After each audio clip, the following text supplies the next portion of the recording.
Bienvenidos a la Iglesia Palabra Viva. Nuestra misión es hacer discípulos por medio de la palabra, para que vivan y den la vida obedeciendo y enseñando la voluntad de Dios, que es Jesús. Juan capítulo 6, versículo 25.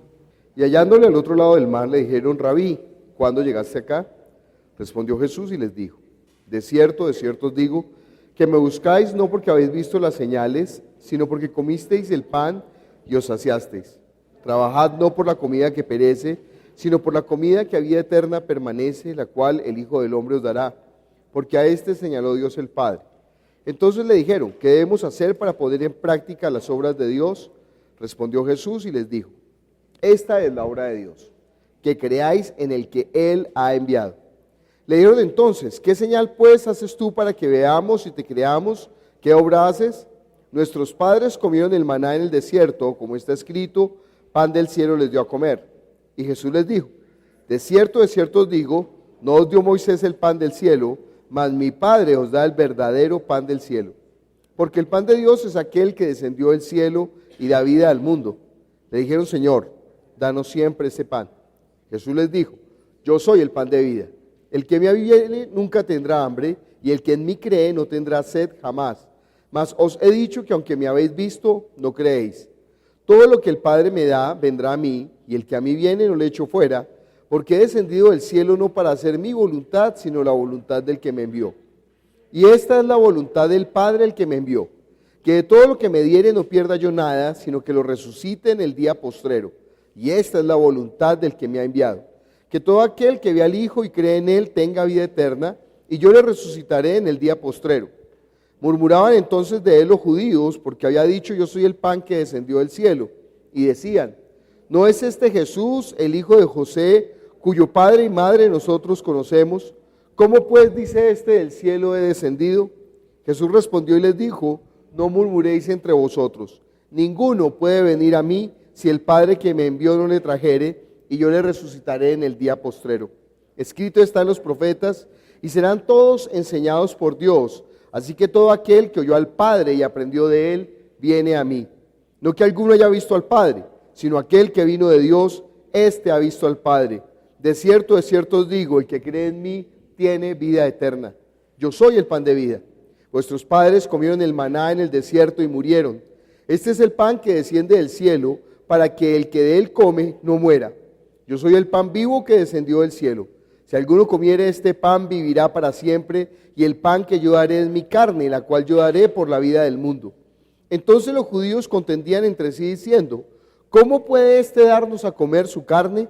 Jesús les dijo: de cierto os digo, si no coméis la carne del Hijo del Hombre y bebéis su sangre, no tenéis vida en vosotros.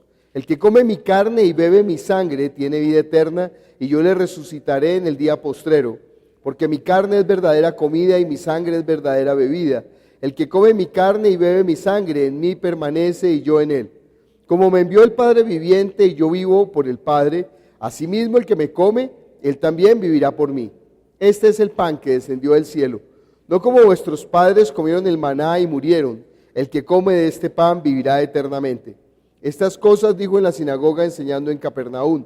Al oírlas, muchos de sus discípulos dijeron: dura es esta palabra, ¿quién la puede oír? Sabiendo Jesús en sí mismo que sus discípulos murmuraban de esto, les dijo: ¿esto os ofende? Pues qué, si vieres al Hijo del Hombre subir a donde estaba primero.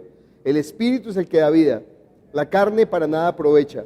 Las palabras que yo os he hablado son espíritu y son vida. Pero hay algunos de vosotros que no creen, porque Jesús sabía desde el principio quiénes eran los que no creían y quién le había de entregar. Y dijo: por eso os he dicho que ninguno puede venir a mí si no le fuere dado del Padre. Desde entonces muchos de sus discípulos volvieron atrás y ya no andaban con él.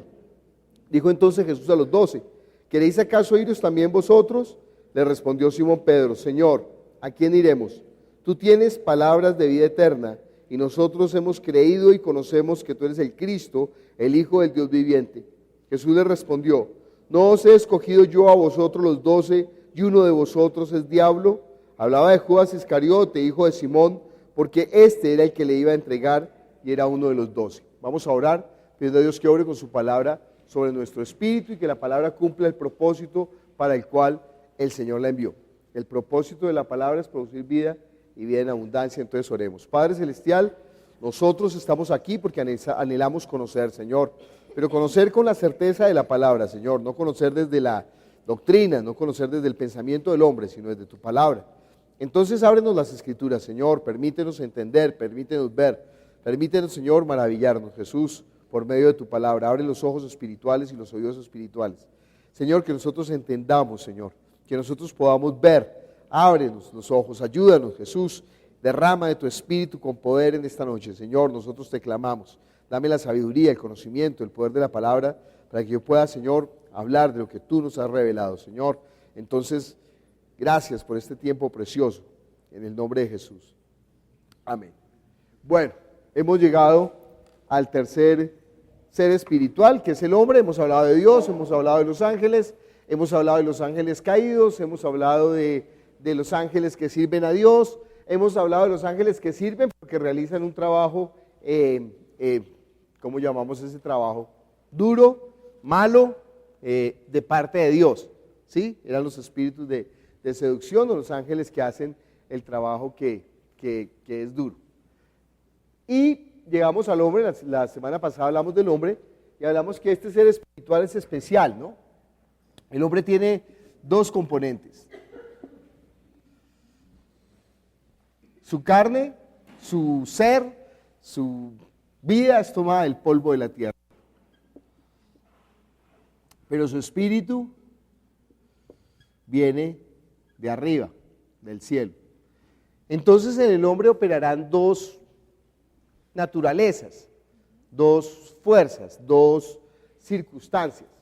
Pero, veamos, Génesis capítulo 2, versículo 7. Jehová Dios formó al hombre del polvo de la tierra y sopló en su nariz aliento de vida y fue el hombre un ser viviente. Entonces, era el hombre, lo vimos la vez pasada, era el hombre natural, era el hombre de abajo, era el hombre animal, era el hombre terrenal, diferentes formas como lo llama la Biblia. Y a ese hombre natural, animal, terrenal, Dios le sopló espíritu de vida. Y fue el hombre un ser espiritual. ¿Cuál va a ser el problema con esto? Que el hombre va a ser cortado de esta relación. Fíjense, Juan capítulo 6 está marcando claramente esto. Cuando comienza Juan capítulo 6, Jesús está predicándole a la gente el evangelio, ve que la gente tiene hambre y Jesús le da tristeza mandarlos a su casa sin comer y entonces multiplica los panes y los peces y les da de comer. Y entonces Jesús, cuando él termina de hacer esto, dice la escritura que la gente quería hacerlo rey. Bueno, primera pregunta. Si Jesús anhela reinar en nuestra vida, ¿por qué Jesús no dejó que esta gente lo hiciera rey? Dice que querían tomarlo para hacerle rey. Jesús no puede ser rey si no cumple todo el proceso que está determinado por el Padre. Y antes de ser rey, Él tiene que morir, resucitar. Todo el tiempo Jesús está hablando de su muerte y de su resurrección. Entonces mucha gente en el cristianismo está pensando que eso fue que Jesús estuvo de malas. Y no ve que en las películas que muestran en Hollywood, entonces todas las películas sale uno diciendo pobrecito Jesús, sí, como fuimos de malos con él. Pero cuando está ocurriendo todo el Calvario, las mujeres que están llorando, Jesús les dice, oiga, no lloren por mí, yo no soy el que estoy fregado aquí, lloren por ustedes, lloren por sus hijos. Varias veces va a decir Jesús, yo para esto he venido, yo voy a hacer la voluntad del Padre. Entienda que la cruz, entienda que la muerte y la resurrección es parte de la voluntad de Dios. ¿Quién mató a Jesús? Pregunta. ¿Quién mató a Jesús? Todos nosotros matamos a Jesús. ¿Quién mató a Jesús? Los romanos mataron a Jesús. ¿Quién mató a Jesús? Los judíos mataron a Jesús. Miremos Isaías capítulo 53, versículo 5, 4 hasta el 6. Ciertamente llevó él nuestras enfermedades y sufrió nuestros dolores, y nosotros le tuvimos por azotado, por herido de Dios y abatido. Mas el herido fue por nuestras rebeliones, molido por nuestros pecados, el castigo de nuestra paz fue sobre él, y por su llaga fuimos nosotros curados. Todos nosotros nos descarriamos como ovejas, cada cual se apartó por su camino, mas Jehová cargó en él el pecado de todos nosotros. Versículo 10. 10. Con todo eso, Jehová quiso quebrantarlo, sujetándole a padecimiento. Cuando haya puesto su vida en expiación por el pecado, verá linaje, vivirá por largos días y la voluntad de Jehová será en su mano prosperada. ¿Quién lo mató? Pues, nos va a molestar un poquito. Entonces mire conmigo Juan capítulo 10. ¿Quién lo mató? El Padre. Juan capítulo 10, versículo 17 y 18.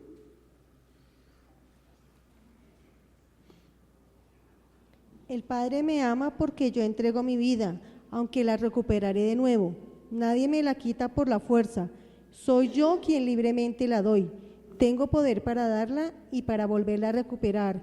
Y esta es la misión que debo cumplir por encargo de mi Padre. ¿Quién le quitó la vida? El Padre, acabamos de leer en Isaías que el Padre. O él mismo puso la vida. Le dice que el Padre fue el que lo mató. Hasta el tercer semestre le responderé esa pregunta. Es que es diferente la aflicción a la muerte. Es diferente el hecho de morir al hecho de la cruz. Lo veremos más profundamente en el tercer semestre realmente. Pero el padecimiento de la cruz, la muerte de cruz, es la voluntad del Padre. Entregar su vida por el Padre es la voluntad del Hijo. Por eso dice en Filipenses capítulo 2, versículo 5, hay en ustedes el mismo sentir que hubo también en Cristo Jesús. Ese es el sentir de Jesús, el cual siendo en forma de Dios, no estimó el ser igual a Dios como cosa a que aferrarse, sino que se rebajó a sí mismo, haciéndose obediente hasta la muerte, y añade, y muerte de cruz.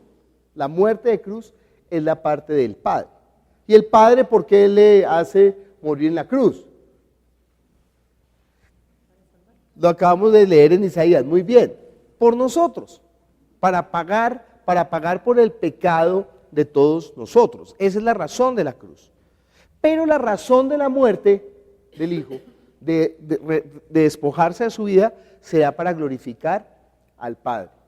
Bueno, lo veremos después en el tercer semestre. Pero estamos viendo que entonces Jesús está hablando aquí con la gente, le multiplica el pan, la gente quiere hacerlo rey, Jesús sale, no huye, se va de en medio de ellos, porque se da cuenta que quieren tomarlo para ser rey, y cruza al otro lado del mar, de Galilea, o del lago de Galilea. Y entonces la gente se va a buscarlo. Pero Jesús entiende claramente por qué lo están buscando. Mire, nosotros en las iglesias no estamos buscando que la gente busque a Jesús. Nosotros en las iglesias deberíamos de buscar que la gente encuentre a Jesús por la razón que Jesús está esperando. Hay gente, cualquier método para llenar una iglesia. Entonces vamos a regalar galletas, vamos a poner un club de damas, vamos a hacer una terapia de parejas, vamos a hacer un club de los niños, vamos a hacer un grupo de jóvenes, Pero resulta que eso se está convirtiendo en ladrón y salteador. Mire conmigo Juan capítulo 10, versículo 1 y 2. De cierto os digo, el que no entra por la puerta en el redil de las ovejas, sino que sube por otra parte, ese es ladrón y salteador. Mas el que entra por la puerta, el pastor de las ovejas es. Entonces, si no entran las ovejas por esa puerta, no hay nada que hacer. Hay gente que está, en este momento, por ejemplo, en Londres están de moda las iglesias sin religión. No sé si usted ha escuchado eso o lo ha leído. Pero un grupo de personas dijeron, mire, yo creo que esa actividad de reunirse en un lugar y estar juntos y tener una buena vibra es bueno. Entonces lo hicieron en primer lugar como fregando, pero la idea les funcionó. Entonces vamos a hacer eso. Vamos a reunirnos en un lugar, vamos a cantar canciones buenas, canciones que inspiren. Ustedes pueden cantar Imagine de John Lennon y cantar We Are the World y todas canciones lindas. Vamos a hablar de un tema que nos motive, de un tema bueno, de la paz, del amor, de la confraternidad, de la hermandad, de la familia, de las buenas aspiraciones. Vamos a recoger para sufragar el lugar y los gastos, una ofrenda que cada quien dé voluntario, y al final nos tomamos un tinto y nos comemos una galleta. Pues los lugares se han vuelto muy populares en Inglaterra. Pero yo le digo, hay muchísimas iglesias en ese plan. Se reúnen. Yo a veces creo que exagero, y cuando veo la realidad me doy cuenta es que me quedo corto. Hoy publiqué un video de una iglesia en donde están cantando una canción de Sin Bandera, ¿no? Que es un grupo de ese tropipop bobo ahí meloso. Y entonces, claro, y la letra funciona. Entra en mi vida, te abro la puerta, oh Jesús.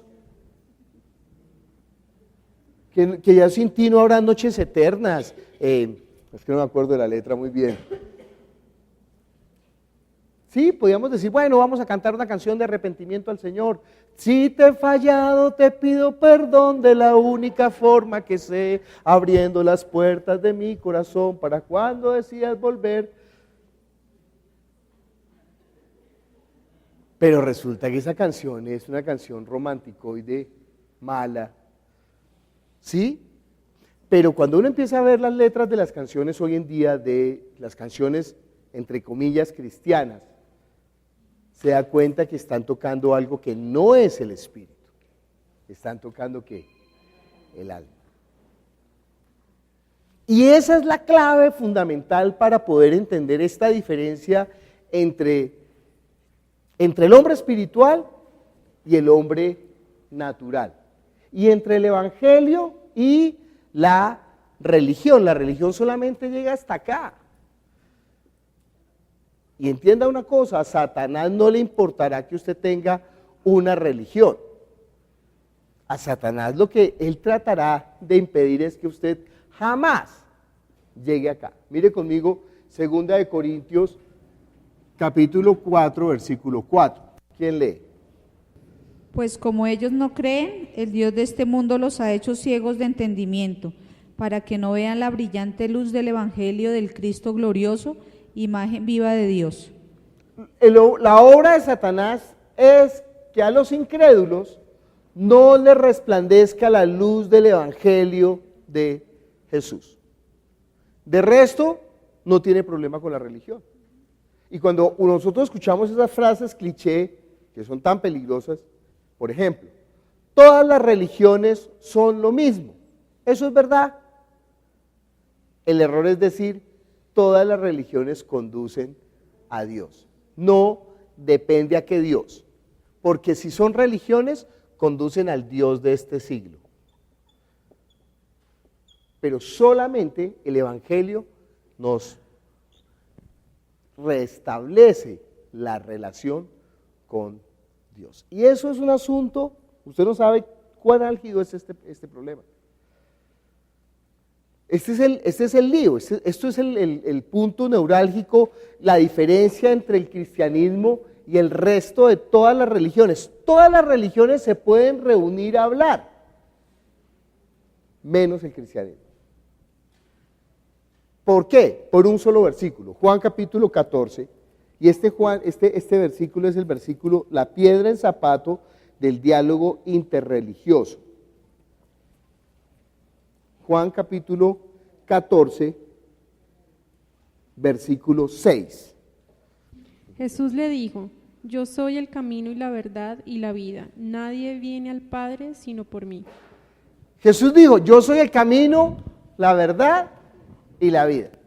Nadie, y esa palabra es el problema, nadie viene al Padre sino por mí. Se lo digo de otra manera como está en la Biblia.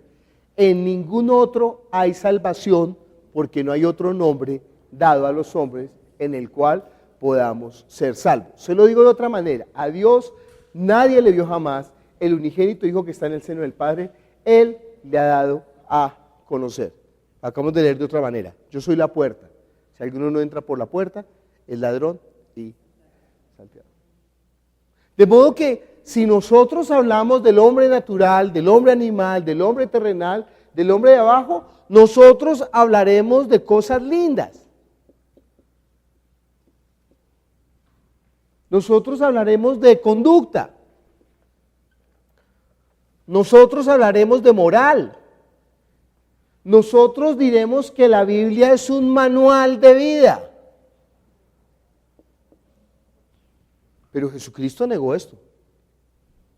Él dijo, ustedes escudriñan las Escrituras pensando que en ellas se encuentra la vida eterna, pero ellas son las que dan testimonio de mí.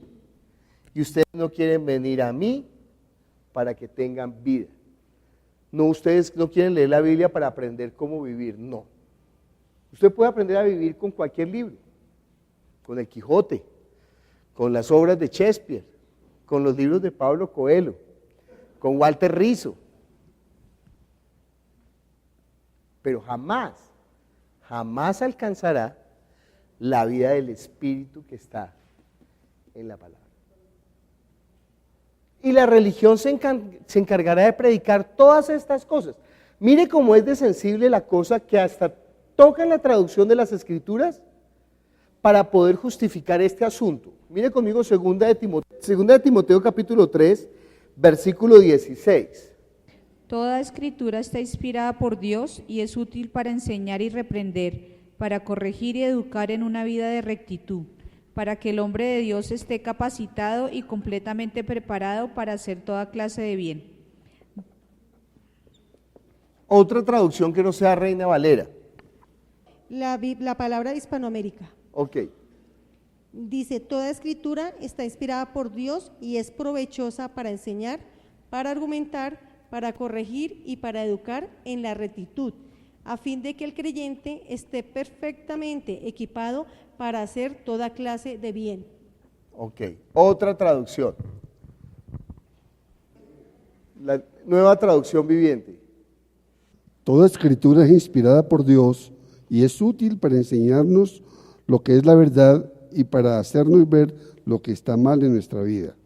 Nos corrige cuando estamos equivocados y nos enseña a hacer lo correcto. Dios la usa para preparar y capacitar a su pueblo para que haga toda buena obra.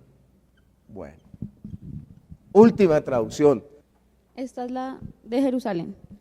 Toda escritura es inspirada por Dios y útil para enseñar, para arguir, para corregir y para educar en la justicia. Así el hombre de Dios se encuentra perfecto y preparado para toda obra buena. Ok. Dice en Jerusalén justicia, es que Jerusalén es una buena traducción. Otra traducción Lenguaje allá. actual, pastor. Lenguaje actual. Toda la escritura es un mensaje enviado por Dios y es útil para enseñar, reprender, corregir y mostrar a la gente cómo vivir de la manera que Dios manda. Ay, eso nos friega un poquito. Vivir de la manera que Dios manda. ¿Qué? ¿Y qué más? 17. Para que el siervo de Dios esté listo y completamente capacitado para toda buena obra. Bueno, la mayoría de las traducciones modernas enfatizarán en esto. Vida de rectitud y lo correcto. Ellas cambian la palabra justicia por esto. ¿Quién está escribiendo la segunda epístola de Timoteo? Pablo. Nosotros podemos elaborar un diccionario paulino, porque Pablo ya ha definido la justicia. ¿Qué es la justicia? Mire conmigo Romanos capítulo 3, versículos 21 y 22. Pero ahora Dios nos muestra lo que anunciaba la ley y los profetas. La manera en que Dios nos aprueba no tiene nada que ver con la ley, sino que tiene que ver con la fe en Jesucristo. Dios aprueba todo el que tiene fe en Jesucristo, no importa quién sea. La justicia entonces, ¿qué es? Fe en Jesucristo. Justicia es fe en Jesucristo. Pregunta, ¿fe en Jesucristo es lo mismo que vida de rectitud? ¿Fe en Jesucristo es lo mismo que rectitud? ¿Fe en Jesucristo es lo mismo que lo correcto? No. Y este es el gran, mire, cuando uno llega a una iglesia cristiana y va al curso de nuevos creyentes, el primer versículo que le enseñan es esto. Segunda de Timoteo, capítulo 2, 3, versículo 16. Toda la escritura es inspirada por Dios y útil para corregir, para instruir. Y cuando le dicen qué es la justicia, entonces, hacer lo bueno. Hay unos personajes muy importantes en el Nuevo Testamento. Son los personajes más importantes después de Jesucristo. ¿Quiénes son? Los fariseos. Porque los fariseos han logrado cumplir la ley. Pablo dijo, en cuanto a la ley yo soy ¿qué? Irreprensible. Los fariseos diezmaban la menta y el eneldo. Ellos eran, ¿se acuerda ese fariseo que estaba orando al lado del publicano, que Jesús lo puso como ejemplo? Él dice, doy gracias que no soy como este malvado, porque soy bueno, correcto, mejor dicho, ayuno 2 veces por semana, doy diezmo de todo, hago por los pobres, Señor, gracias, gracias. Pero Jesús le dirá a los fariseos, sepulcros blanqueados por fuera. Si nosotros pudiéramos pintar de alguna manera, rojo va a ser bueno y negro va a ser malo. Me toca borrar aquí la vida de rectitud.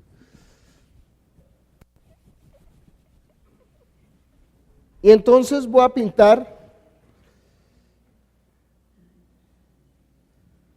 pintar a un fariseo. Este es su actuar por fuera y este es su espíritu.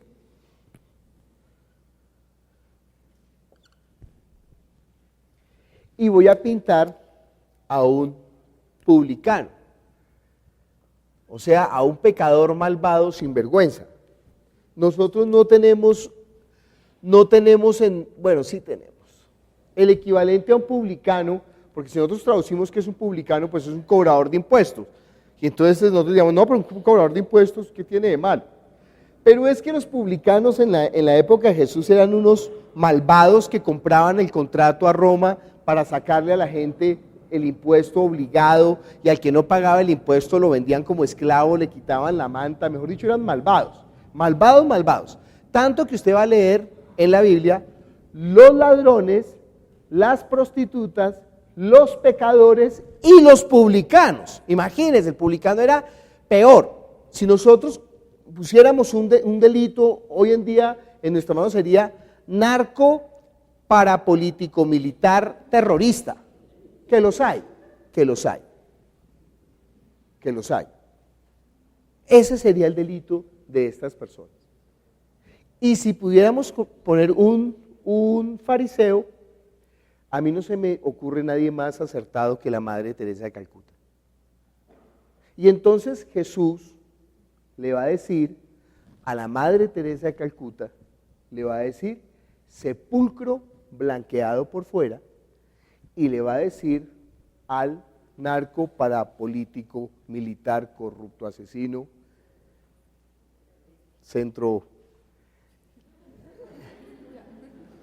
le va a decir, invítame a tu casa a comer.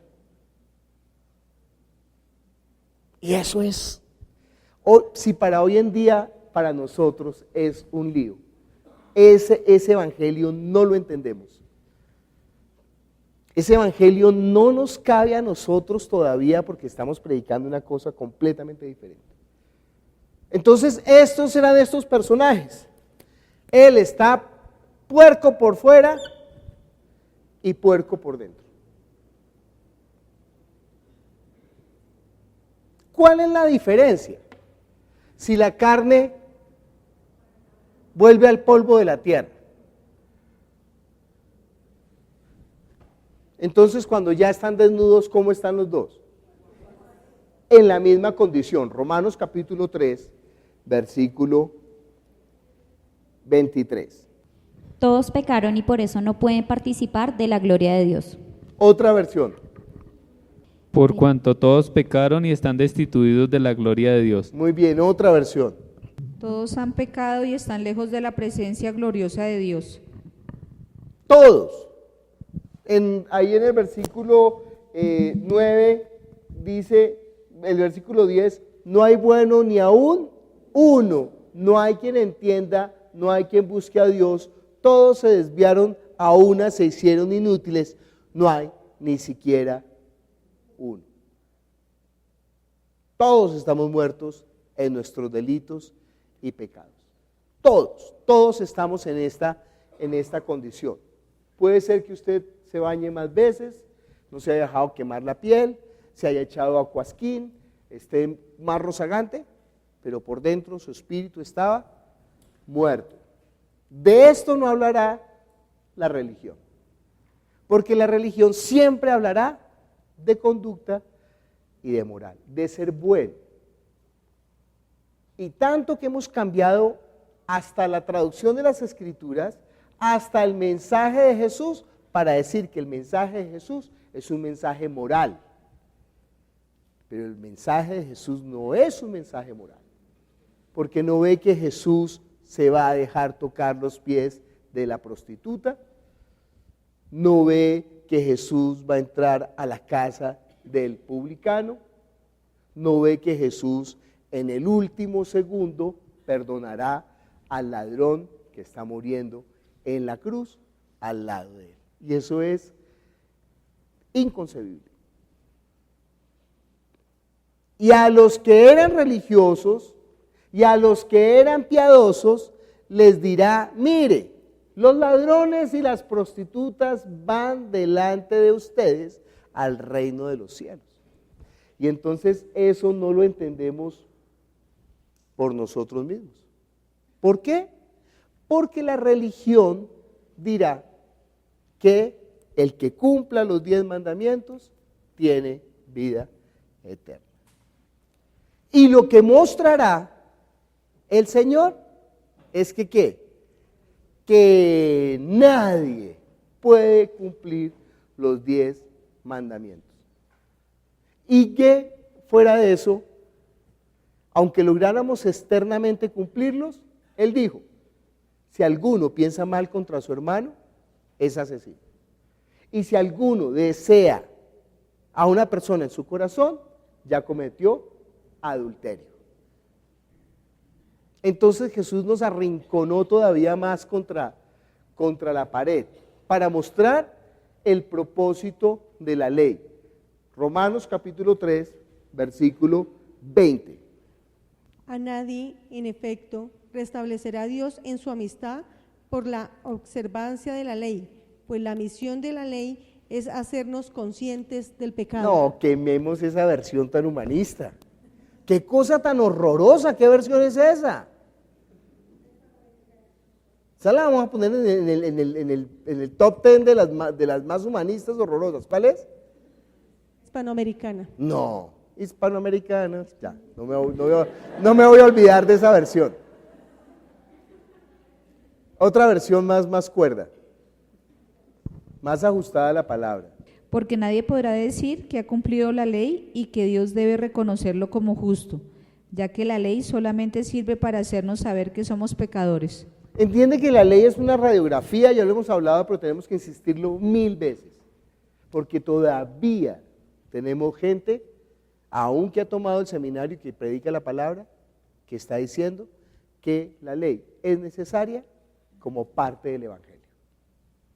Pero dice, pero ahora aparte de la ley se ha manifestado la justicia de Dios, testificada por la ley y los profetas, la justicia de Dios que es por medio de la fe en Jesucristo, para que todo aquel que en él cree no se pierda, mas tenga vida eterna, por cuanto que todos pecaron. La ley, ¿no entendió para qué era la ley? La ley era una radiografía, la ley solamente servía para que nosotros reconociéramos delante de Dios, Señor, somos unos malvados pecadores. Y el que reconoce su condición de pecado ha cumplido el propósito de la ley, que es mostrar el estado del hombre. Y eso es lo más difícil. ¿Y para quién es más difícil? ¿Para este o para este? ¿No ve que este cree que está bien? No hay persona más difícil para predicarle el evangelio que para una persona buena. Porque uno le dice, mire, usted necesita a Jesús. Digo, no, yo tengo un primo que ese sí, porque ese es drogadicto, ese es un malvado, ese es un ladrón. No, yo soy un buen trabajo. Mire, nosotros tenemos el descaro de decir, yo no le echo mal a nadie. Y entonces toca pasarlo por el examen de la ley. Primer mandamiento. ¿Cuál es el primer mandamiento? Ya nadie se equivoca, ¿no? No tendrás dioses ajenos delante de mí. O sea, yo voy a ser la razón de su vida, el motor, lo más importante, lo que lo haga levantarse y acostarse. Y perdónenme, pero muy poca gente conozco yo en esa situación. La gente se levanta por sí, para comer, para estar tranquilo, para que sus hijos puedan estudiar bien, para llevar una vida muelle, confortable, tranquila. Y mucha gente llega a la iglesia por esa misma razón. Estos están buscando a Jesús y lo quieren hacer rey porque no ve que les dio de comer. Pare de sufrir. Si ustedes vienen a los pies de Jesús, pare de sufrir. Ay, ¿usted cree que estas canas son en vano? No, al contrario. El Señor dijo que en el mundo tendréis aflicción, pero confiad, yo he vencido al mundo. No. ¿No ve que nosotros vamos en contra de la corriente del mundo? Y la corriente del mundo es ¿cuál? Esta. Conducta, moral y un estilo de vida. Fraternidad. Le voy a decir las mentiras de los Illuminati, de los sabios de Sión. Fraternidad, tolerancia, libertad, hermandad. Y sobre esto está parada toda la guerra del siglo XXI. Sepa el engaño. Son las grandes mentiras. Y para lograr estas mentiras, entonces promoveremos ¿qué? La democracia. Ya en Inglaterra, en Londres, el primer alcalde musulmán. Para que caigan los sistemas y logremos poder lograr un supragobierno, ¿no?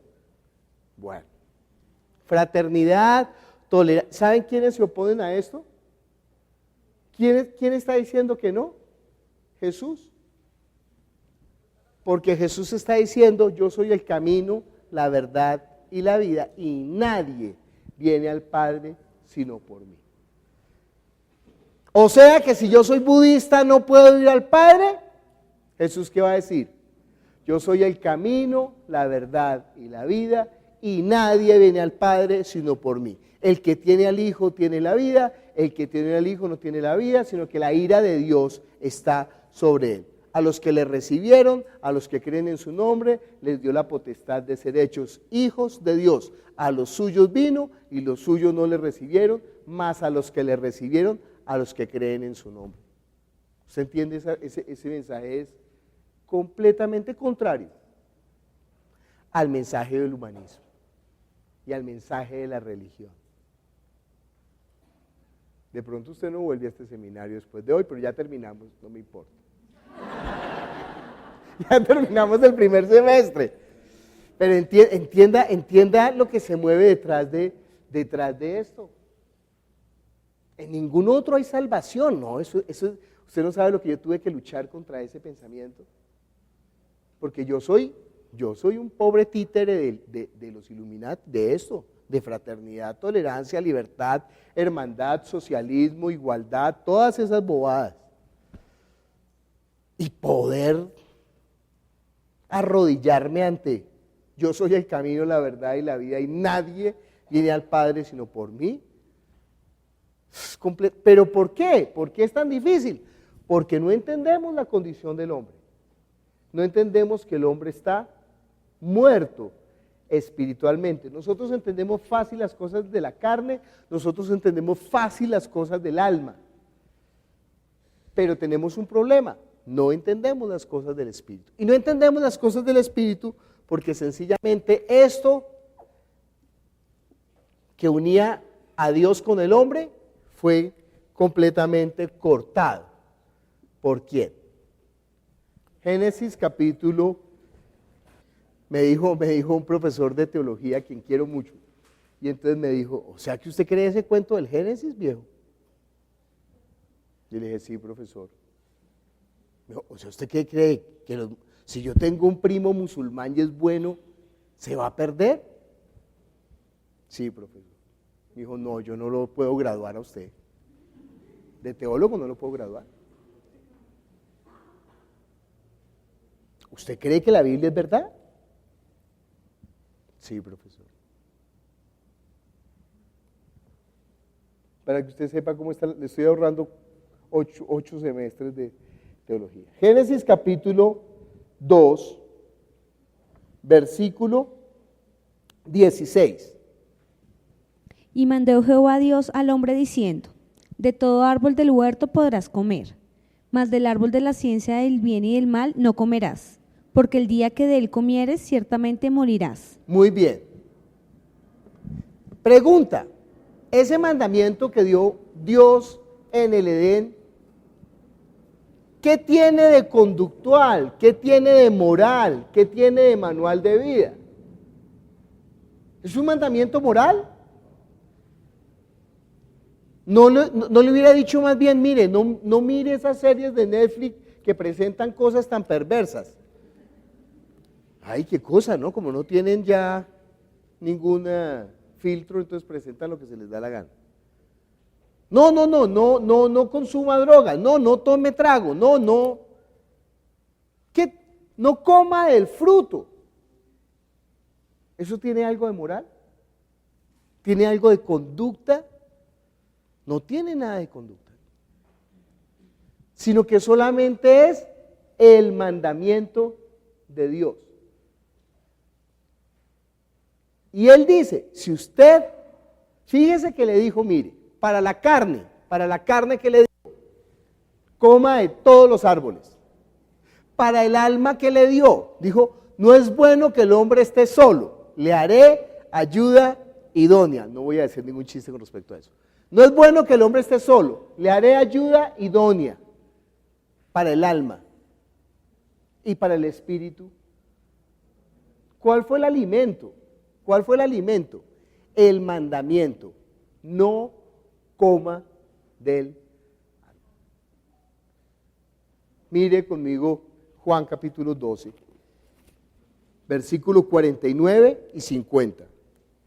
El ataque contra la iglesia no está por el lado de la conducta y de la moral y de la fraternidad, la igualdad y la tolerancia. No, el ataque contra la iglesia está por el lado de la palabra de Dios. Y es que están sistemáticamente desde la academia, desde los patriarcas, desde los eruditos, diciendo que la palabra de Dios no es verdad, sino que solamente son relatos mitológicos para enseñarle al hombre la fraternidad, la hermandad. Ay, su merced. Entonces, por demás murió Cristo. No necesitaba morir para eso. No necesitaba morir en la cruz.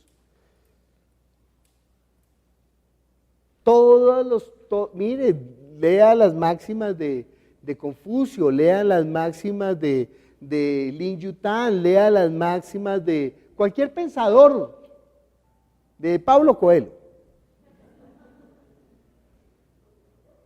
Escuche una canción de Arjona, ahí está, ahí está. Sea bueno, sea lindo, sea amoroso, sea hermanable, sea delicado, sea tolerante, sea... Entonces, ¿para qué murió Jesús en la cruz? No, es que pobrecito, fracasó. Usted sabe que estoy hablando como hablan los teólogos, fracasó el proyecto de Jesús. Pero menos mal que había un Pablo de Tarso que se levantó y el hombre armó rápidamente otro cuento y entonces se inventó que Jesús era Dios. Y con el caballo del Mesías ajustó todas las profecías a Jesús y entonces ahora elevó el cristianismo a un estado más alto. Es una maldad absoluta. Bueno, entonces estamos viendo, ¿qué vamos a ver? Juan capítulo 12, 49 y 50. ¿Quién lee? Porque no he hablado por mi propia cuenta. El Padre que me envió, Él me dio mandamiento de lo que he de decir y de lo que he de hablar. Y sé que su mandamiento es vida eterna. Así pues, lo que yo hablo, lo hablo como el Padre me lo ha dicho. Ay, sé que su mandamiento es vida. Lo que Dios le da al hombre en el Edén es un mandamiento. ¿Qué? No coma del árbol. No se lo dio para probarlo, no se lo dio para desarrollar el carácter. No, eso todas son mentiras. Estamos leyendo que el mandamiento de Dios es ¿qué? Vida eterna. Y estamos leyendo en Juan capítulo 6. Mire, si una persona le preguntara a usted en la religión, ¿cuál es la voluntad? ¿Qué es lo que Dios espera que nosotros hagamos? Mire, yo quiero vivir para Dios. ¿Qué espera que nosotros hagamos? ¿Qué respondió Juan el Bautista? Entienda que Juan el Bautista muere bajo la ley, ya lo vimos eso, pero me toca acordarle.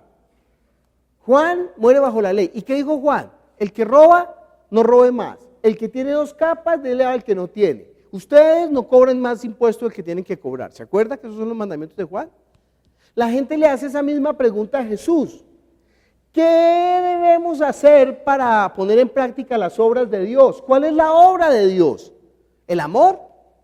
¿Qué responde Jesús? Juan capítulo 6, versículo 28 y 29. Dice la palabra de Dios. Ellos le preguntaron, ¿qué debemos hacer para portarnos como Dios quiere? Jesús respondió, lo que Dios espera de ustedes es que crean en su enviado. Muy bien. ¿Qué debemos hacer? ¿Qué es lo que Dios quiere de nosotros? ¿Cómo debemos portarnos? ¿Cuáles son las obras que Dios espera de nosotros? Y Jesús responde contundentemente, esta es la obra que Dios espera de ustedes. ¿Cuál? Que crean en el que Él ha enviado. Miren ahí en Juan capítulo 6, versículo 40. ¿Cómo dice tu versión, Ginette? Dice, mi Padre quiere que todos los que vean al Hijo y crean en Él tengan vida eterna. Yo, por mi parte, lo resucitaré en el último día. Bueno, dice en Reina Valera, y esta es la voluntad del que me ha enviado, que todo aquel que vea al Hijo y cree en Él no se pierda, mas tenga vida. Eso es lo que Dios quiere. Dios no quiere que nos amemos como hermanos. Dios no quiere que tengamos fraternidad. Sí, pues no estoy diciendo que Dios quiere que nos agarremos de las mechas. No estoy diciendo eso. Sino que si nosotros preguntamos, Dios, ¿cuál es tu voluntad? Él dirá, esta es la voluntad. Que crean en el que yo he enviado. Que todo aquel que vea al Hijo y cree en Él no se pierda, mas tenga vida eterna. Este es el mandamiento, ese es el mandamiento. Cuando dice, ¿cuál es el mandamiento de Jesús? ¿Cuál es el mandamiento del Padre? Primera de Juan capítulo 3, versículo 23. Y este es su mandamiento, que creamos en el nombre de su Hijo Jesucristo y nos amemos unos a otros como nos lo ha mandado. Fíjese que no dice, y estos son sus mandamientos, aunque el mandamiento tiene 2 partes. La primera parte, que creamos en el nombre de su Hijo Jesucristo. O sea, primero, que yo crea. Y segundo, que nos amemos unos a otros como Él nos ama. ¡Ay, fíjese! Ahí está hablando del amor. No, un momento. No está hablando del amor de los hombres, del amor de abajo, del amor animal. ¿Cuál es el amor de Dios? Juan capítulo, ahí mismo 4, versículo 10. Primera de Juan 4, 10. En esto consiste el amor, no en que nosotros hayamos amado a Dios, sino en que Él nos amó a nosotros y envió a su Hijo en propiciación por nuestros pecados. En eso consiste el amor de Dios, en que envió a su Hijo en propiciación por nuestros pecados.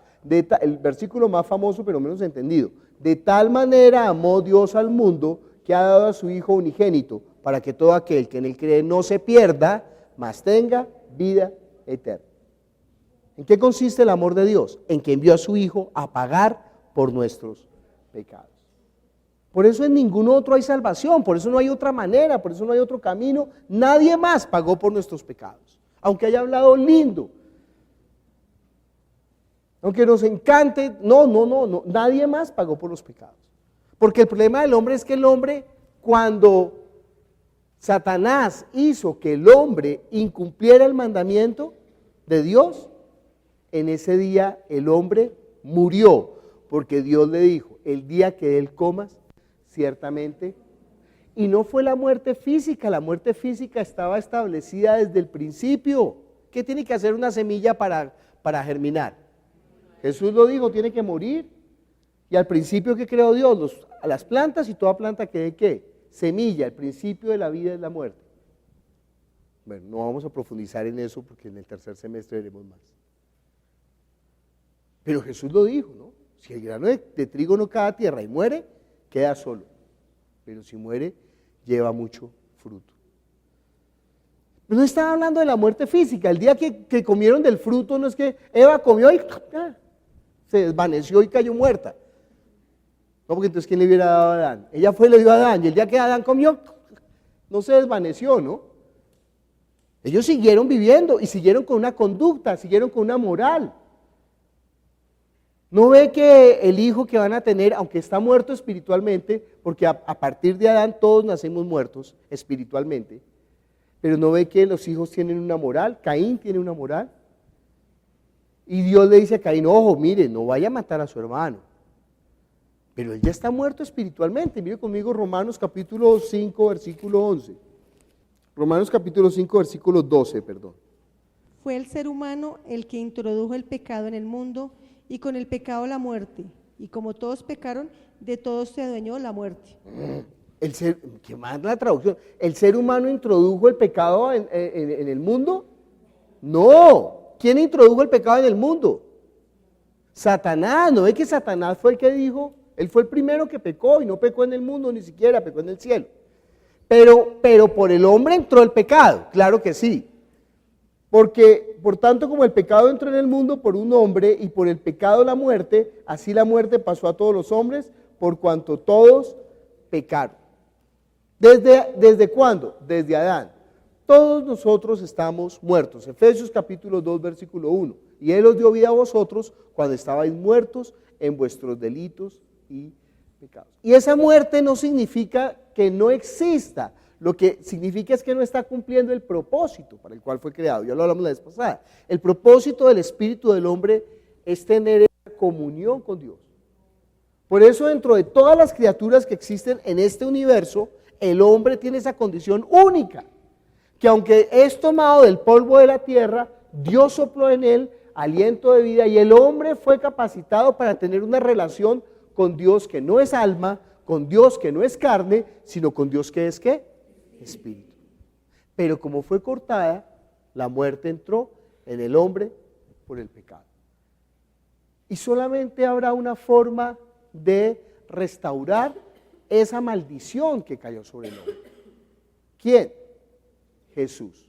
Mire conmigo Gálatas 3, 11 al 13. Y que por la ley ninguno se justifica para con Dios. Es evidente, porque el justo por la fe vivirá. Y la ley no es de fe, sino que dice, el que hiciere estas cosas vivirá por ellas. Cristo nos redimió de la maldición de la ley, hecho por nosotros maldición, porque está escrito, maldito todo el que es colgado en un madero. Muy bien. Cristo nos libró, ¿de qué? De la maldición de la ley. Mire conmigo, Colosenses capítulo 2, versículo 13 hasta el 15. Ay, es una porción tan buena. Y vosotros, estando muertos en pecados y en la circuncisión de vuestra carne, os dio vida juntamente con él, perdonándoos todos los pecados, anulando el acta de los decretos que había contra nosotros, que nos era contraria, quitándola de en medio y clavándola en la cruz, y despojando a los principados y a las potestades, los exhibió públicamente, triunfando sobre ellos en la cruz. Muy bien, la otra versión, Diana, por favor. Ustedes en otro tiempo estaban muertos espiritualmente a causa de sus pecados y por no haberse despojado de su naturaleza pecadora, pero ahora Dios les ha dado vida juntamente con Cristo, en quien nos ha perdonado todos los pecados. Dios anuló el documento de deuda que había contra nosotros y que nos obligaba, lo eliminó clavándolo en la cruz. Dios despojó de su poder a los seres espirituales que tienen potencia y autoridad, y por medio de Cristo los humilló públicamente, llevándolos como prisioneros en su desfile victorioso. No, eso es una maravilla de versículo. Saber que todas las actas y decretos, toda la maldición que había sobre nosotros en esta muerte espiritual, Cristo la llevó en la cruz, la anuló, la hizo inválida toda esa acta, todos esos decretos. La ley decía que éramos malditos, pero ¿qué hizo Jesús? Cumplió la ley y en su carne llevó toda la maldición nuestra en la cruz. Él se hizo maldición por nosotros para que nosotros fuésemos hechos justicia de Dios en Él. ¿Cuál es ese versículo? Bueno, y está diciendo aquí en Gálatas capítulo 3 que Él se hizo maldito por nosotros porque escrito está, maldito todo aquel que sea clavado en un madero.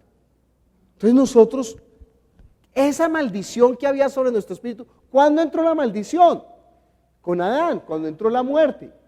Ahí llegamos nosotros a ser malditos. Por eso cuando él aparte de las ovejas, de las cabras, dirá los de la izquierda, apartados de mí, malditos, al fuego preparado para Satanás y sus ángeles. Yo sé que esta palabra no le gusta, pero esta palabra es muy importante que usted la entienda. Porque hay otra palabra para que es contraria a esta, ¿qué? Benditos, benditos de mi Padre, heredad del reino preparados para vos. Y usted tiene que escoger la maldición, usted la escoge. Nadie lo obliga, nadie va a estar en el infierno allá, ay no, yo no quería estar aquí. No, si usted está ahí fue porque quiso estar.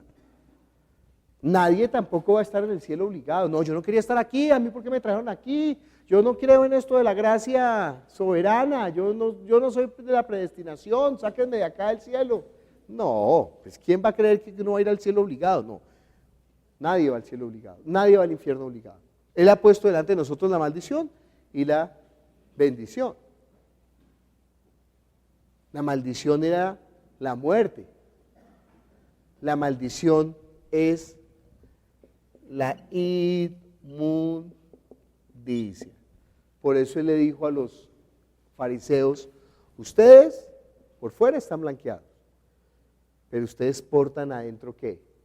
Un cadáver, pero por dentro están llenos de inmundicia. Mire conmigo Hebreos 9, versículo 13 al 14. Leamos la versión que leyó Diana ahorita. ¿Qué versión estás leyendo? Dios habla hoy, bien. Es verdad que la sangre de los toros y chivos y las cenizas de la becerra que se quema en el altar, las cuales son rociadas sobre los que están impuros, tienen poder para consagrarlos y purificarlos por fuera. Pero si esto es así, ¿cuánto más poder tendrá la sangre de Cristo? Pues por medio del Espíritu eterno, Cristo se ofreció a sí mismo a Dios como sacrificio sin mancha, y su sangre limpia nuestra conciencia de las obras que llevan a la muerte, para que podamos servir al Dios viviente. Muy bien, leamos la de Ginette.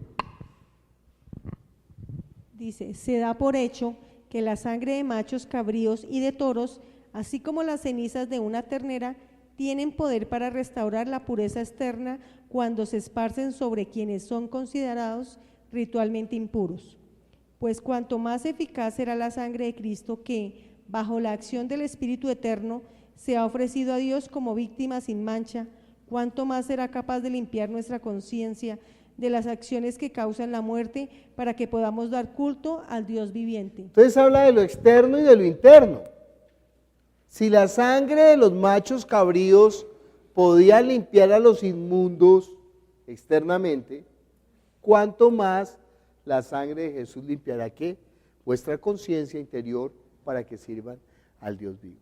Entonces dice malditos, inmundos, impuros. Estas palabras está hablando del espíritu del hombre.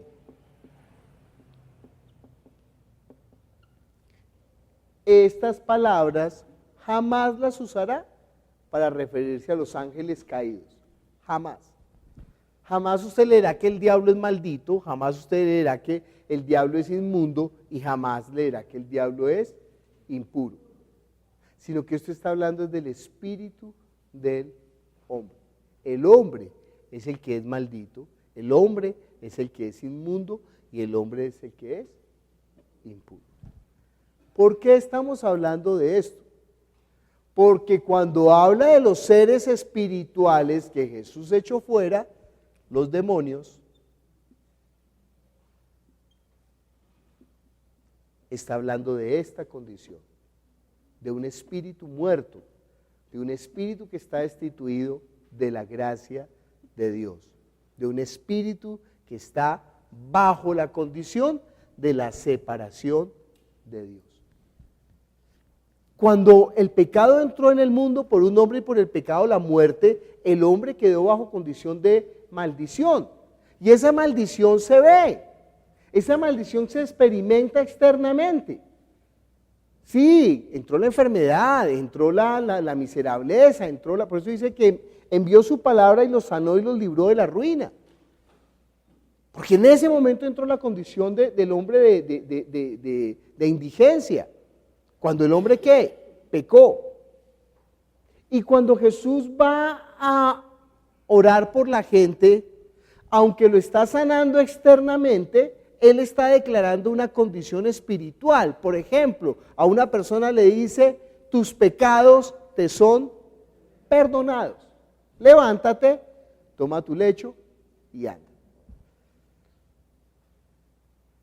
¿El problema era físico?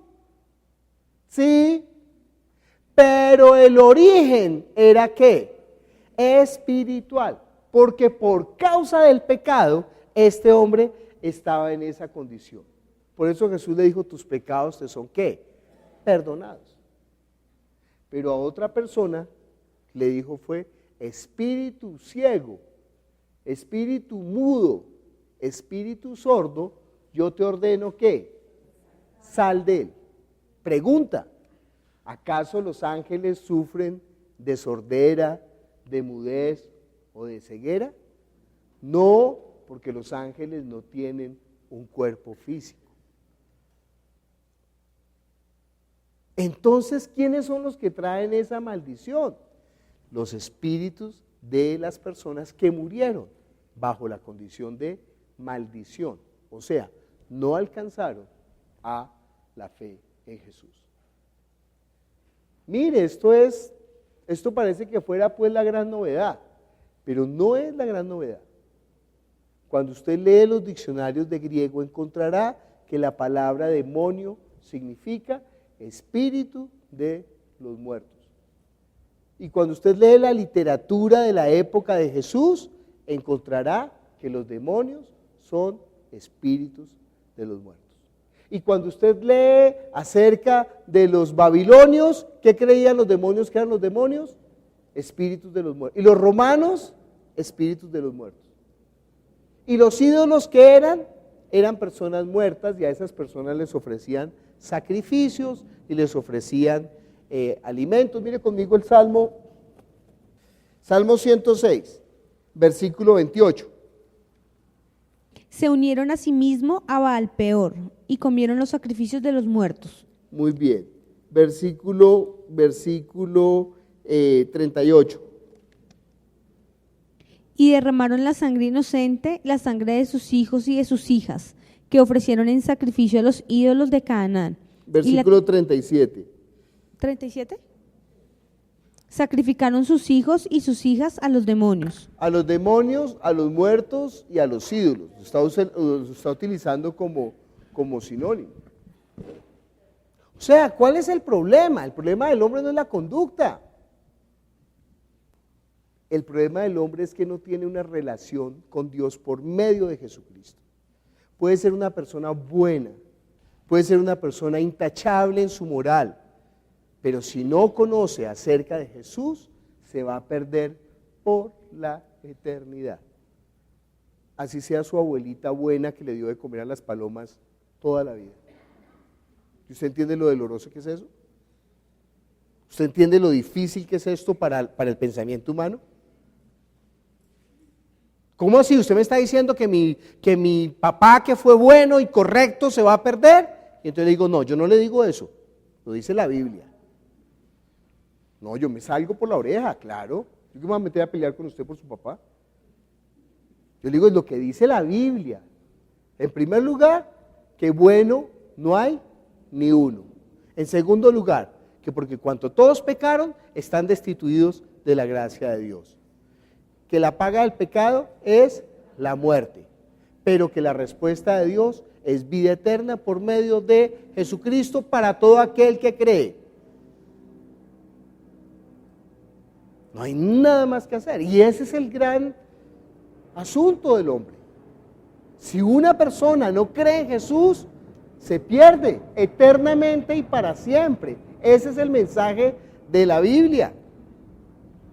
Sí, en el mismo pasaje donde está diciendo que de tal manera amó Dios al mundo que ha dado a su Hijo unigénito, en el mismo pasaje dice, pero el que no cree ya es condenado porque no ha creído en el nombre del unigénito Hijo de Dios. Y esta es la condenación, que la luz vino al mundo y los hombres amaron más las tinieblas que la luz. Y el que tiene al Hijo tiene la vida, el que no cree en el Hijo de Dios no tiene la vida, sino que la ira de Dios está. Ese es el mismo pasaje del amor.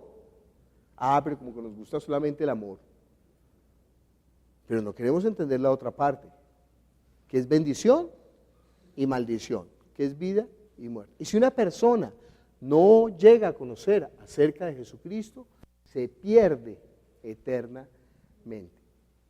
Si esa persona se pierde cuando muere sin Cristo, ¿para dónde va? Romanos capítulo 10, versículo 7. ¿O quién descenderá al abismo? Esto es para hacer subir a Cristo entre los muertos. Los muertos sin Cristo van ¿a dónde? Al abismo. Los muertos con Cristo, ¿a dónde van? Él le dijo, no vamos a buscar el versículo, él le dijo al ladrón que estaba a un lado, hoy estarás conmigo en el paraíso. Si usted muere con Cristo, va al paraíso, que no es el cielo. Si usted muere sin Cristo, va al abismo. No, pues que ya en este tablero, que no es el infierno. Todavía no es el infierno. Voy a pintarle un mapa de la geografía espiritual. Pero esto es de tercer semestre, pero bueno. Por encima de todo está ¿quién? Debajo de Dios, cielo de los cielos o el trono. Debajo del cielo de los cielos ya comienza el universo. O los cielos, o el aire, o el cosmos, o el Hades. Y aquí está, en este lugar estará el paraíso. ¿Cómo sabemos que los muertos en Cristo no están todavía en el cielo?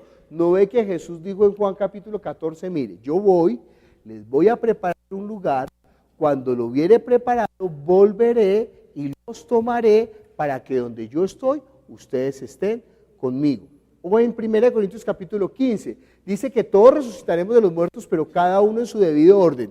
Cristo las primicias, Él es las primicias, luego los que en su venida, los que estemos con Cristo. Luego el resto, para juicio. Bueno, sigue el paraíso. Debajo del paraíso, entonces ya estaría la tierra. Debajo de la tierra estaría el abismo. Y debajo del abismo, estaría el lago de fuego o el infierno.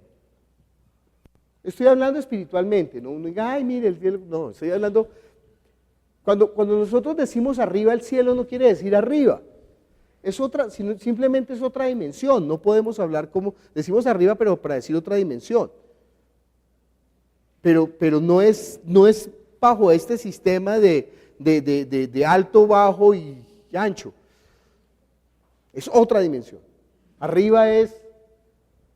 Y cuando hablamos de arriba del cielo no estamos hablando, no, estamos hablando de otra dimensión, Dios es otra cosa. Pero si nosotros hablamos lo más bajo con respecto a Dios se llama universo. Lo que es su trono sería el cielo de los cielos, pero por encima está Dios. Y dentro de lo más bajo está el paraíso donde van los muertos en Cristo, está la tierra donde estamos nosotros, está el abismo donde van los muertos sin Cristo y está el lago de fuego. En este lugar, en el abismo, es donde será encarcelado Satanás en el milenio. El infierno está sin estrenar. Todavía no ha sido estrenado. No, es que yo viajé al infierno, yo tuve una visión y yo vi a Elvis Presley bailando sobre carbones encendidos. Ay, no, es mentira. Y yo vi a unos muñecos Giordano chuzando. Ay, no, pero ¿quién cree eso? Nosotros. Los cristianos creemos eso. Qué cosa tan terrible. Bueno, pero una persona va a este lugar cuando muere con su longevidad. ¿Qué es la longevidad? Es la vida que cada uno va a vivir y esa longevidad depende. Cuando usted siembra, por ejemplo, arroz en un cultivo, el arroz más o menos tiene 60 centímetros de altura. Pero resulta que aquí al lado se hizo una cizaña, o sea, una planta que parece arroz, pero no es arroz. Y como extiende más raíces, le robó a este arroz los nutrientes, entonces este arroz creció 50 centímetros. Pero resulta que este arroz fue sembrado encima de una piedra y justo cayó, entonces no creció tanto, entonces creció 40 centímetros. Pero este encontró aquí un lugar que estaba muy fértil porque había una lombriz ahí que se murió y entonces le puso nutrientes, entonces este creció 65. Eso es la longevidad, la vida que cada uno va a tener de acuerdo a la forma como haya sido criado, alimentado, la genética de su familia, el clima donde nació, ¿sí? Los que nacieron en ¿cómo se llama eso? Apulo, Anulaima, bueno. Anapoima, pues van a vivir más, ¿qué hacemos? Si viven allá, si no para Bogotá se fregaron porque aquí con Transmilenio van a morir rápido. Bueno, esto tiene un promedio y ese promedio es la media del arroz, que son 60 centímetros. No es que todos los arroces tienen 60 centímetros. Así es la vida del hombre. Unos hombres vivirán 120 años y otros hombres vivirán 60. Depende de la forma como haya administrado su vida, su salud, Dios determinó después del diluvio, el hombre vivía ¿cuántos años? 1000 años, en promedio, no era que todos vivían 1000 años, o sea, unos vivían 500 años y otros vivían 969 como Matusalén. Pero el promedio, 1000 años. Pero después del diluvio dijo, no va a permanecer mi espíritu en el hombre para siempre, porque su pensamiento es de continuo hasta el mal, por tanto serán los días sobre la tierra 120 años, en promedio. Pero si una persona es cortada antes de tiempo, esto es palabra de Dios, ¿no? Que dijo Dios ese mandamiento que el hombre iba a vivir eso. Si una persona es cortada a los 30 años, iba a vivir 60, ¿cuánto le quedó por vivir sobre la tierra? Esa era su longevidad. Miremos Lucas capítulo 8,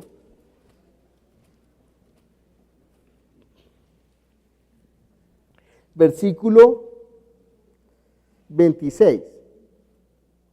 Es Jesús y el endemoniado, no ganadero, sino gadareno.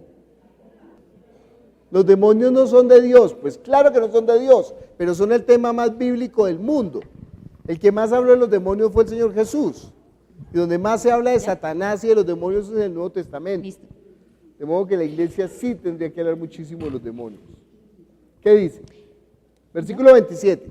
Al llegar él a la tierra, vino a su encuentro un hombre de la ciudad, endemoniado desde hacía mucho tiempo, y no vestía ropa ni moraba en casa, sino en los sepulcros. Primer síntoma de un endemoniado: hace cosas por fuera de la normalidad. O a la persona endemoniada le suceden cosas por fuera de la normalidad. ¿Qué? No sé. Se enferma cada rato, le da gripa todo el tiempo, se accidenta todo el tiempo, todo se le rompe, se le pierde la plata, le roban todo el tiempo los celulares, no puede dormir, todas las veces, todo le cae mal. Sí, señor.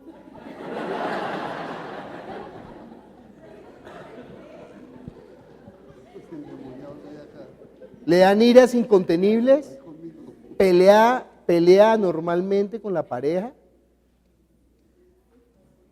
le empiezan a dar fastidio los hijos en un nivel que no es ya de tolerancia. Todo eso son posiblemente productos de los demonios. Hay algo que se sale de la normalidad. Bueno, versículo 28. Le voy a ahorrar el viaje a Bucaramanga. Del versículo 28. Al ver a Jesús, lanzó un gran grito y postrándose a sus pies, exclamó a gran voz: ¿Qué tienes conmigo, Jesús, Hijo del Dios Altísimo? Te ruego que no me atormentes. ¿Qué hizo este endemoniado cuando vio a Jesús? Se arrodilló delante de Jesús. ¿Qué hizo el ángel caído, Satanás, cuando se presentó delante de Jesús? Le dijo a Jesús que se arrodillara. Pero estos seres espirituales, fíjese, tienen una actitud diferente. Y fuera de eso, ¿qué le dijo el demonio? ¿Qué tienes conmigo, Jesús, Hijo del Dios Altísimo? ¿Qué más? Te ruego que no me atormentes. ¿Te ruego? Le rogó a Jesús postrándose delante de él. ¿Esa es la actitud de un ángel caído? No. ¿Cómo dice otra versión? Al ver a Jesús, se puso de rodillas delante de él, gritando con todas sus fuerzas: déjame en paz, Jesús, Hijo del Dios Altísimo. Te suplico que no me atormentes. Te suplico, no, te ruego. Versículo 29. Es que Jesús había ordenado al espíritu impuro que saliera de aquel hombre, pues muchas veces le provocaba violentos arrebatos, y a pesar de que habían intentado sujetarlo con cadenas y grilletes, él rompía las ataduras y se escapaba a lugares de desiertos, empujado por el demonio. Versículo 30. Jesús le preguntó: ¿cómo te llamas? Él le contestó: me llamo Legión, porque eran muchos los demonios que habían entrado en él. ¿Cuántos demonios hay en este hombre? Dice que muchos.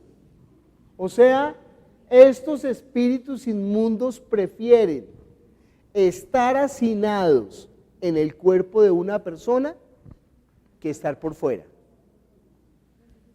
¿En dónde están los ángeles caídos? Dice la Biblia que ellos son las potestades del aire, que se mueven como les da la gana en este universo. ¿Usted cree que usted pudiéndose mover como le da la gana se va a hacinar en un cuerpo de un ser humano? Bueno, versículo 31. Sí. Y rogaban a Jesús que no los mandara volver al abismo. Muy bien. ¿Qué le ruegan estos demonios? Que no los mande ¿a dónde? Pero ya vimos, el abismo es el lugar de ¿qué? ¿De los ángeles caídos? No, los ángeles caídos están en el aire fregando la vida. El abismo es el lugar de los muertos sin Cristo. Versículo 32 de la otra persona que está leyendo. ¿Quién es tu nombre? Angie, por favor. Había allí un hato de muchos cerdos que pasían en el monte, y le rogaron que los dejase entrar en ellos, y les dio permiso. Ellos prefieren estar ¿dónde? Que estar por fuera. Prefieren el cuerpo de un animal. ¿Usted cree que los ángeles caídos van a preferir estar en el cuerpo de un animal? Bueno, otro dato aquí. Fíjense que los demonios no están en el espíritu de las personas. Los animales no tienen espíritu. Están en el cuerpo, en esa unión de la carne y el alma, ¿no? Ahí están los demonios. Porque mucha gente dice, no, a los cristianos no se les meten los demonios. Es que no entran el espíritu de un cristiano está lleno por la palabra, por la vida, ahí viene a morar el Espíritu Santo, es verdad, ahí no entran. Pero no ve que ellos no friegan en el espíritu, ellos friegan es ¿dónde? En la carne, en el alma y en el cuerpo. Por eso traen esas enfermedades. Por eso Jesús dijo, espíritu sordo, espíritu mudo, ¿qué? Sal de él. Y por eso a veces cuando uno está echando fuera los demonios empiezan a ser como perro, y empiezan a ser como gato, y empiezan a ser como serpiente, y empiezan a ser como puerco. Empiezan a ser como animales. ¿Por qué? Porque han estado en esos cuerpos. No voy a dejar preguntas porque si no, no terminamos. Al final, terminamos preguntas. Bueno, versículo 33. Y los demonios salidos del hombre entraron en los cerdos, y el hato se precipitó por un despeñadero al lago y se ahogó. ¿Qué pasó con los cerdos cuando entraron los demonios? Se asustaron, ¿no? Y salieron corriendo y se cayeron y se mataron. Bueno, miremos la misma porción en Mateo capítulo 8, que nos da otras luces sobre qué son los demonios. Versículo 29. ¿Cómo es tu nombre? Angie. Gracias. Y clamaron diciendo, ¿qué tienes con nosotros, Jesús, Hijo de Dios? ¿Has venido acá para atormentarnos antes de tiempo? Has venido, ¿qué es lo que están reclamando esos demonios? Tiempo. Por eso le dice el anterior, no nos envíes todavía al abismo. Nosotros tenemos ¿qué? Un tiempo. Versículo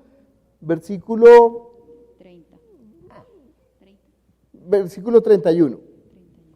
Y los demonios le rogaron diciendo, si nos echas fuera, permítenos ir a aquel hato de cerdos. Bueno, vamos a Marcos capítulo 5, más datos nos dan. Desde el versículo 6. Cuando vio pues a Jesús de lejos, corrió y se arrodilló ante él. Sigue. Y clamando a gran voz dijo, ¿qué tienes conmigo, Jesús, Hijo del Dios Altísimo?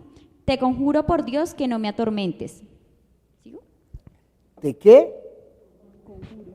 ¿Cómo así? ¿Cómo así que un demonio conjura a Jesús? Mire tan particular cómo actúan los demonios. Creo que los demonios tienen más fe que muchos cristianos. Porque la Biblia dice, ¿tú crees que Dios es uno? Bien haces. Los demonios también creen y tiemblan. Al menos los demonios tienen temor de Dios.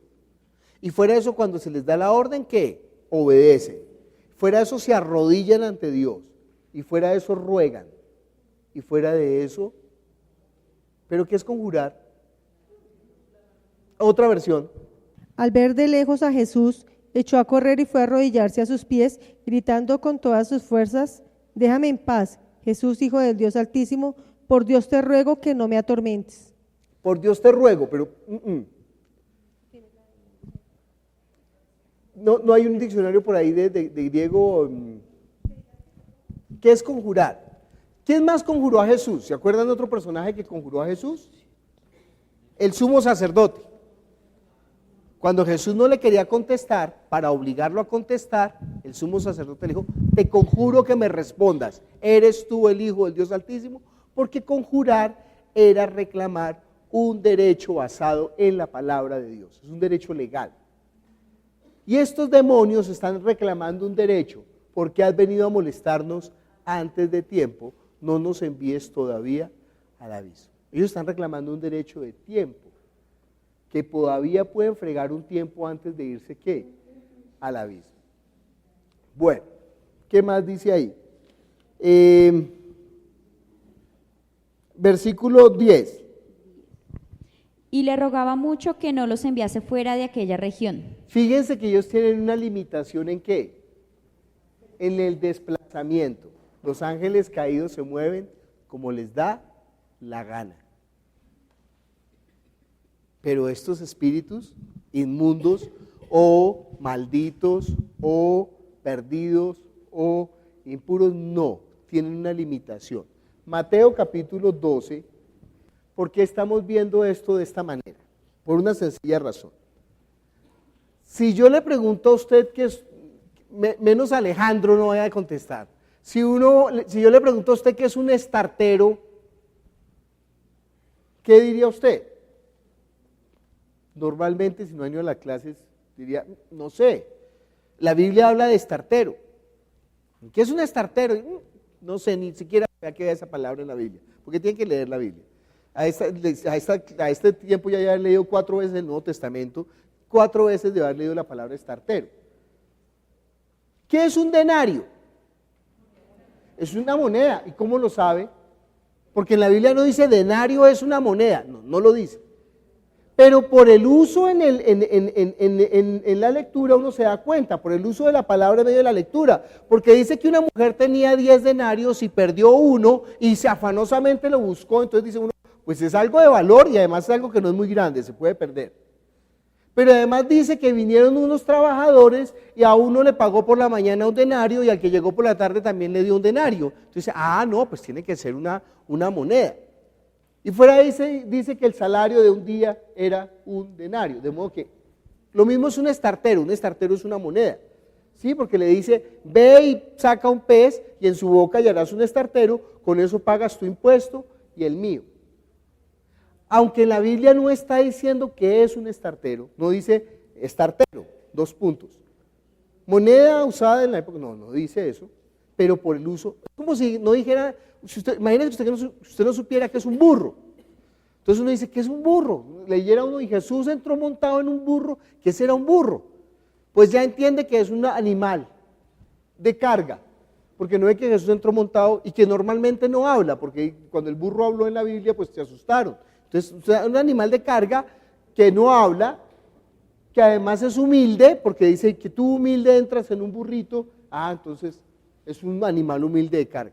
Bueno, lo mismo pasa con los demonios son tan comunes en la época de Jesús que nadie va a definir qué es un demonio.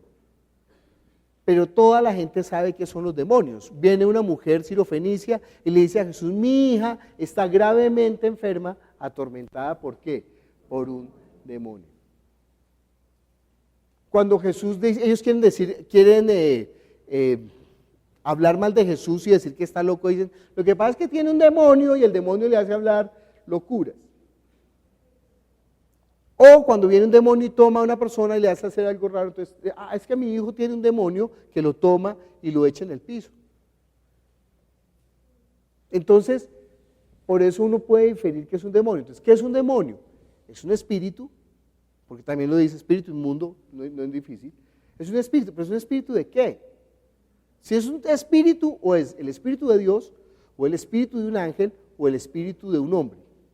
De Dios no puede ser, obviamente. No va a decir, ¿qué aprendió? No, que el demonio es el espíritu de Dios. No es de Dios, obviamente. Podría ser de un ángel, pero estamos viendo varias características que nos están mostrando que no son de un ángel.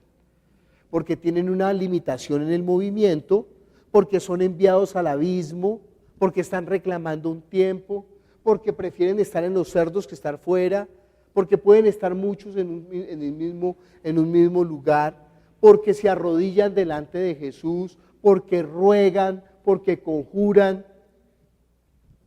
Bueno, miremos Mateo capítulo 12, versículo 43. Cuando el espíritu inmundo sale del hombre, anda por lugares secos, buscando reposo y no lo halla. Un minuto ahí. ¿De dónde sale el espíritu inmundo? Del hombre, dice. Cuando el espíritu inmundo sale del hombre, anda por los lugares secos, buscando reposo y no lo halla. ¿Cómo se siente un espíritu inmundo fuera del cuerpo de un hombre? Sin reposo, no se siente bien. Versículo 44. Entonces dice, volveré a mi casa de donde salí, y cuando llega la halla desocupada, barrida y adornada. ¿Cómo llaman los demonios al cuerpo humano? ¿Qué es su casa? Su habitación natural. Volveré a mi casa de donde salí.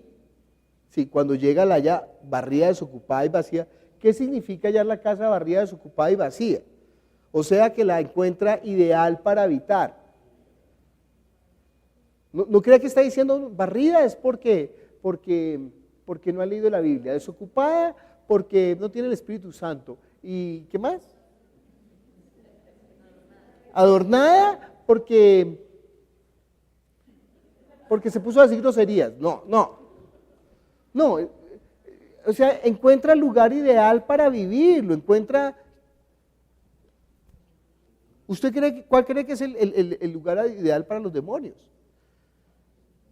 ¿Cuál sería el lugar ideal para los demonios? Donde no haya palabra, donde una persona no esté llevando la vida de fe, donde la persona además está haciendo las tonterías. Yo conozco muchísima gente que ha venido a las liberaciones y entonces, ¿qué le pasó? No, un día me fui a consumir droga al Bronx y entonces algo me pasó y desde ahí, pues claro, no ve que había el demonio de un drogadicto y entonces cuando lo vio ahí, se le metió. Digo, aquí está el bobo que me va a proveer lo que yo quiero. Halló la casa, ¿qué? Barrida, desocupada y vacía. Entonces ellos están buscando a ver dónde está el lugar ideal. ¿Cómo es el lugar especial para esos demonios? Versículo 45. Entonces va y toma consigo otros 7 espíritus peores que él, y entrados moran allí, y el postrer estado de aquel hombre viene a ser peor que el primero. Así también acontecerá a esta mala generación. Cuando dice que así también acontecerá a esa mala generación, ¿de quién está hablando? ¿De los ángeles caídos o de los seres humanos? De los seres humanos. Y dice además que estos espíritus tienen grados de maldad. ¿Usted cree acaso que los ángeles caídos tienen grados de maldad? ¿Que hay ángeles caídos no tan malos? No, es que como no se puede utilizar la palabra diablo porque diablo es solamente uno. Pero no, yo soy un diablo bueno, yo soy un diablito bueno. No, eso es el diablito ¿cómo es donde celebran el carnaval del diablo? En Río Sucio. Yo soy el diablito de Río Sucio que no soy malo, yo soy un diablito bueno. No, Satanás es Satanás y todos los ángeles caídos son perversos, malvados. Pero ¿no ve que las personas sí tienen grados de maldad? Hay gente que no es tan mala. Y cuando uno empieza a echar fuera a los demonios, se dan cuenta, y hay demonios inclusive que son hasta buena gente, y se ponen a llorar, y ay, no, yo no quería, y uno, bueno, no me importa, se va, maldito, se va. Pero hay otros que, ¿qué le pasa? Y, ¿cómo que qué le pasa? Maldito, se va también, o sea, con la misma autoridad, no tienen ninguno. Nosotros tenemos la autoridad para echar fuera a los demonios. ¿Y sabe qué dice la Biblia? Que nada nos hará daño. Podemos tomar serpientes y escorpiones, está hablando de las fuerzas del enemigo, y nada, no podemos tener temor, nada les hará daño. ¿Dónde surgió este cuento que los demonios eran los ángeles caídos? Pues en el siglo V, San Agustín, en la Ciudad de Dios, el libro de la Ciudad de Dios dice, los demonios no solamente son los espíritus de los muertos, sino que también son los ángeles caídos. Pero eso no es lo que dice la Biblia. En la Biblia jamás llamará a un demonio ángel caído y jamás llamará a un ángel caído demonio. Jamás. Es en la religión donde se empieza a llamar así. Y en la Edad Media ya se institucionaliza por medio de la religión que los demonios no son espíritus de los muertos, sino que son ángeles caídos. Pero la Biblia dice que son espíritus de los muertos. Mire conmigo Hechos capítulo 16, versículo 16. Aconteció que mientras íbamos a la oración nos salió al encuentro una muchacha que tenía un espíritu de adivinación, la cual daba gran ganancia a sus amos adivinando. Un minuto ahí. Entonces la muchacha tenía un espíritu de adivinación. ¿Era que la muchacha tenía el don de la adivinación? No, era un espíritu que estaba dentro de ella y el espíritu adivinaba. Y los amos de esta esclava cobran para que la esclava pues adivine y entonces ganan ahí dinerito. Versículo 17. Esta, siguiendo a Pablo y a nosotros, daba voces diciendo, estos hombres son siervos del Dios Altísimo, quienes os anuncian el camino de salvación. ¿Ese es el mensaje de los ángeles caídos? Pero ¿qué ángel caído le va a estar haciendo propaganda a los discípulos? ¿No ve lo que este demonio está? Ay, no crea todos los mensajes cuando dicen, ay, esto es de Dios, esto es de Dios. ¿Usted cree que siempre están hablando de parte de Dios? No, pues no ve que ahí están hablando los demonios. Y el demonio está diciendo, estos hombres son siervos del Dios Altísimo, quienes os anuncian el camino de la salvación. Versículo 18. Y esto lo hacía por muchos días, mas desagradando a Pablo, éste se volvió y dijo al espíritu, te mando en el nombre de Jesucristo que salgas de ella, y salió en aquella misma hora. Versículo 19. Pero viendo sus amos que había salido la esperanza de su ganancia, prendieron a Pablo y a Silas, y los trajeron al foro ante las autoridades. Apenas salió el demonio, la muchacha pudo volver a adivinar, ya no pudo adivinar, porque la que le hacía adivinar era ¿quién? Ese demonio. Miremos Isaías capítulo 9. ¿Quién es ese espíritu de adivinación? Isaías capítulo 8, versículo 19. Y si os dijeren, preguntad a los encantadores y a los adivinos que susurran hablando, responded, ¿no consultará el pueblo a su Dios? ¿Consultará a los muertos por los vivos? ¿A quién están consultando? A los muertos. No dice ahí a los ángeles caídos. Y sépalo, jamás la Biblia va a decir, no hable con los ángeles caídos. La Biblia prohíbe hablar es con los muertos. Deuteronomio capítulo 18, versículo 9 hasta el 12. Diana, por favor. Cuando entres a la tierra que Jehová tu Dios te da, no aprenderás a hacer según las abominaciones de aquellas naciones. No se ha hallado en ti quien haga pasar a su hijo o a su hija por el fuego, ni quien practique adivinación, ni agorero, ni sortilegio, ni hechicero, ni encantador, ni adivino, ni mago, ni quien consulte a los muertos, porque es abominación para con Jehová cualquiera que hace estas cosas, y por estas abominaciones Jehová tu Dios echa estas naciones de delante de ti. ¿A quién están consultando? ¿A los ángeles caídos? No, la Biblia dice a los. Y pregúntele a cualquier brujo. ¿Qué aprendió en la clase? Que vaya donde los brujos. Bueno, pregúntele a los brujos ellos con qué trabajan. Con los espíritus de los muertos. Y cuando usted echa fuera a los demonios, manifiestan características no de ángeles caídos, sino de personas. Y traen enfermedades de personas, y traen maldiciones de personas. No importa si usted cree que son muertos o que son ángeles caídos. Lo importante es que usted crea que tiene la autoridad para echarlos fuera. Y también que usted entienda que si una persona muere sin Cristo, esa persona se pierde. Se queda como un espíritu inmundo. Si una persona no alcanza la salvación, está en el estado de inmundicia, está perdido.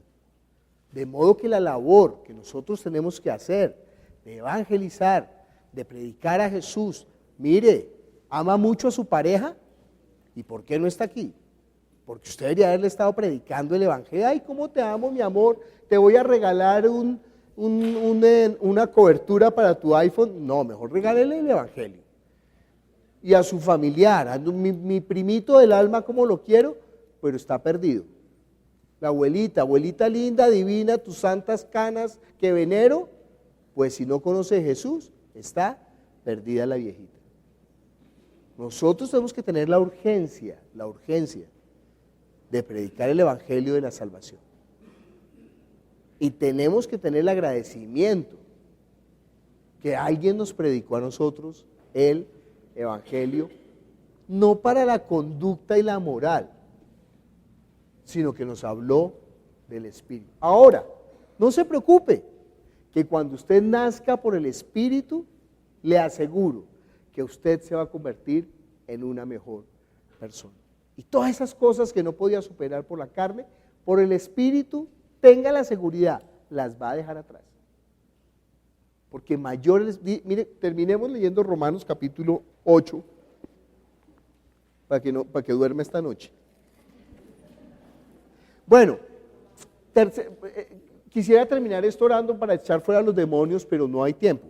Entonces, acuérdense, el primer viernes del mes y el tercer viernes del mes, aquí tenemos vigilia de oración de 8 a 10 de la noche. Venga, echamos fuera a los demonios. En Romanos capítulo, ¿cuándo es la próxima vigilia? De este viernes en 8.